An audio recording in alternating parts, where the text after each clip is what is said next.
السلام علیکم طلباء، آج کا ہمارا موضوع ہے مرکب کی اقسام۔ مرکب دو یا دو سے زیادہ الفاظ کے مجموعے کو کہتے ہیں اور اس کی تفصیل ہم پچھلے لیکچر میں پڑھ چکے ہیں۔ مرکب کی دو قسمیں ہیں، مرکب ناقص اور تام۔ ناقص اس مرکب کو کہتے ہیں جس میں کہنے والے کی بات مکمل ہو جائے لیکن نہ کہنے والے کا مقصد پورا ہو اور سننے والے کی بات سمجھ جائے۔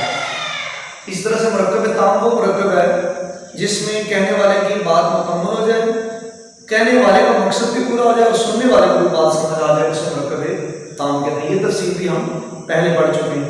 مرکب تام کی آگے جو اقسام ہیں وہ بھی پچھلے لیکچرز میں ہو گئی تھی۔ آج کا ہمارا ٹاپک ہے مرکب ناقص کی اقسام، یہ ہم تفصیل سے پڑھتے ہیں۔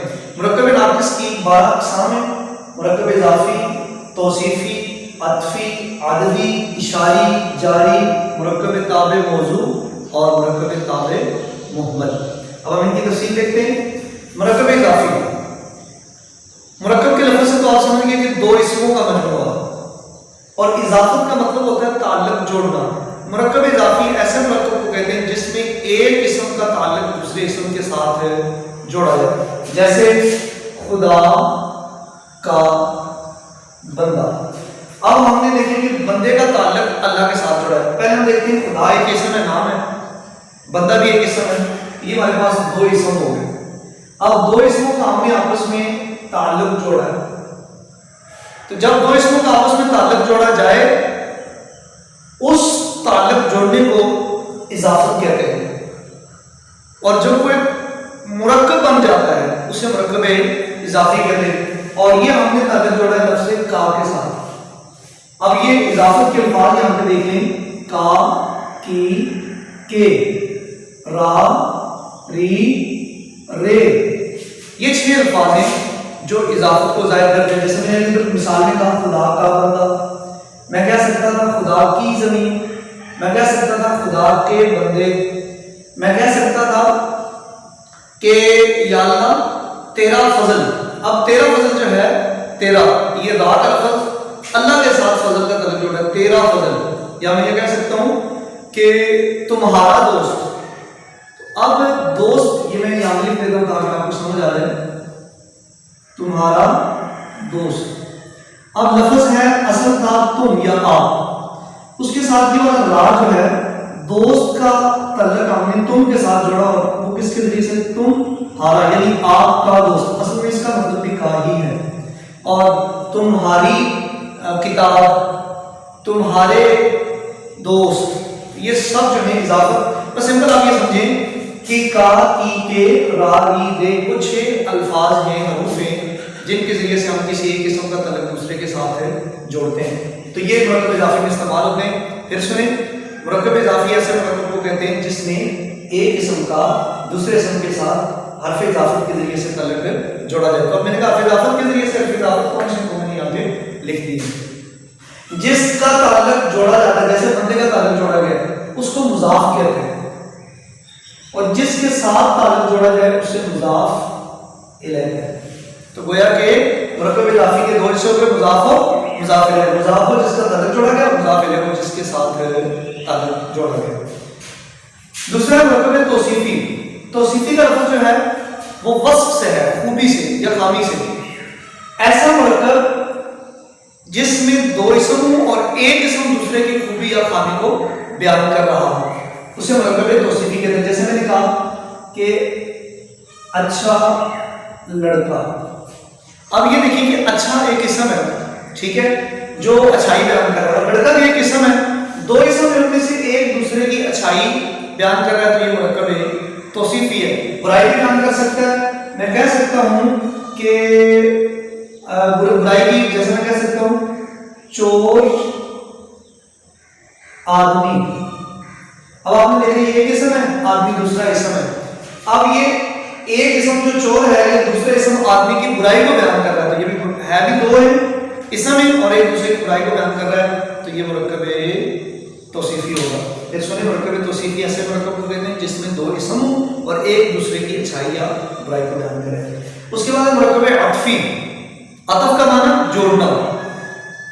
ایسے دو اسم جن میں سے ایک اسم کو دوسرے اسم کے ساتھ جوڑا جائے واو کے ذریعے سے یا حرف اور کے ذریعے سے تو اس مرکب کو مرکب عطفی کہتے ہیں۔ مثال کے طور پر میں واو کی مثال لیتا ہوں، جیسے صبح شام، اب دو اسم، ایک صبح اور ایک شام، اس کو میں نے جوڑ دیا واو کے ساتھ اور یہ اب ایک مرکب بن گیا، چونکہ دو الفاظ ہو گئے تو اس واو کے ذریعے جب دو اسموں کو جوڑا جائے وہ مرکب جو ہے مرکب عطفی کہلاتا ہے۔ اور بھی مثال لکھ سکتا ہوں، میں کہہ سکتا ہوں کہ ہم اور تم، اب ہم تم دو اسم الگ الگ تھے، ہم نے اور کے ذریعے سے اس کو جوڑ دیا تو یہ مرکب عطفی ہے۔ عام طور پہ واو کا استعمال فارسی میں عطف کے لیے ہوتا ہے اور کا استعمال اردو میں ہوتا ہے، لیکن اب ہماری زبان چونکہ فارسی اور عربی سے بنی ہوئی ہے اس لیے ہم فارسی کے مرکب کو بھی اردو کے مرکب میں شامل کرتے ہیں، جیسے ہم کہتے ہیں صبح و شام، بحر و بر، نشیب و فراز، اس طرح کے بہت سارے جو الفاظ واو کے ذریعے سے جڑتے ہیں، گرم و سرد وغیرہ وغیرہ، تو یہ سب مرکب عطفی ہیں۔ مرکب عددی، عدد کا معنی گنتی ہے، عدد کا معنی گنتی ہے، ایسا مرکب یا ایسے دو اسم جن میں سے ایک دوسرے کی تعداد کو ظاہر کر رہا ہو، جیسے میں کہتا ہوں 5 کتابیں، تو آپ اسی طرح سمجھتے ہیں کہ 5 بھی اسم ہے، اس میں عدد ہے، اور کتابیں بھی نام ہے، اسم ہے۔ اب دو اسم آگے، ایک اسم جو یہ 5 ہے یہ دوسرے اسم کی تعداد بتا رہا ہے کہ کتابیں جو ہیں وہ 5 ہیں، 20 لڑکے۔ اب سمپل یہ سمجھیں کہ جو گنتی ہے ایک سے لے کر اینڈ تک جہاں تک گنتی ہے، گنتی کا جو بھی لفظ ہوگا اسے ہم اس میں عدد کہتے ہیں، اور وہ جس چیز کی تعداد بتائے گا اسے ہم معدود کہتے ہیں۔ جیسے 5 عدد ہے، کاؤنٹنگ میں آ رہا ہے، کتابوں کی تعداد بتا رہا ہے تو کتابیں معدود ہو جائیں گی، عدد معدود۔ تو یہ دو ہی چیزیں ہوتی ہیں مرکب عددی میں، عدد اور معدود۔ اگر میں یہ کہتا کہ 6 لڑکے، اب ان میں 6 اس میں عدد ہے، کاؤنٹنگ میں آ رہا ہے 1 2 3، اور لڑکے ان کی تعداد کو اس میں عدد بتا رہا ہے تو لڑکے معدود، 6 لڑکے مرکب ہے کون سا؟ عددی، کیونکہ اس میں کاؤنٹنگ آ رہی ہے، ان میں سے 6 کیا ہوگا؟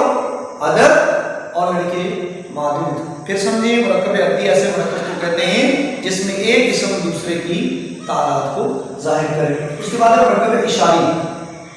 مرکب اشاری ایسے مرکب کو کہتے ہیں جس مرکب میں ایک اسم دوسرے اسم کے قریب یا دور ہونے کا پتہ دے، جیسا میں کہتا ہوں وہ لڑکا، اب دیکھیں وہ بھی اسم ہے، لڑکا بھی اسم ہے، دو اسم ہو گئے۔ اب یہ ایک اسم وہ جو ہے وہ لڑکے کے دور ہونے کا پتہ دے رہا ہے کہ وہ دور، اور میں یہ بھی کہہ سکتا تھا یہ لڑکا، یہ بھی مرکب اشاری ہے، کیونکہ اس میں اشارہ ہے، اوپر دور کا اشارہ ہے اور اس مثال میں قریب کا اشارہ ہے، اور یہ بھی اسم ہے، لڑکا بھی اسم ہے، اور یہ جو اسم ہے یہ لڑکے کے قریب ہونے کا پتہ دے رہا ہے۔ تو ہم سمجھ گئے اس میں اشارہ جو مرکب اشاری ہے ایسے مرکب کو کہتے ہیں جس میں ایک اسم دوسرے اسم کے قریب یا دور ہونے کا پتہ دے۔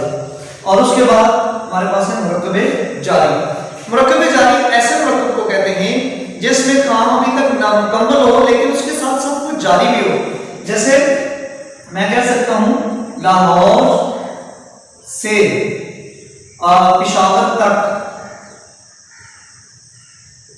اب آپ نے دیکھا کہ کام لاہور سے شروع ہوا ہے اور پشاور تک اس کام نے بھی جانا بھی جاری ہے۔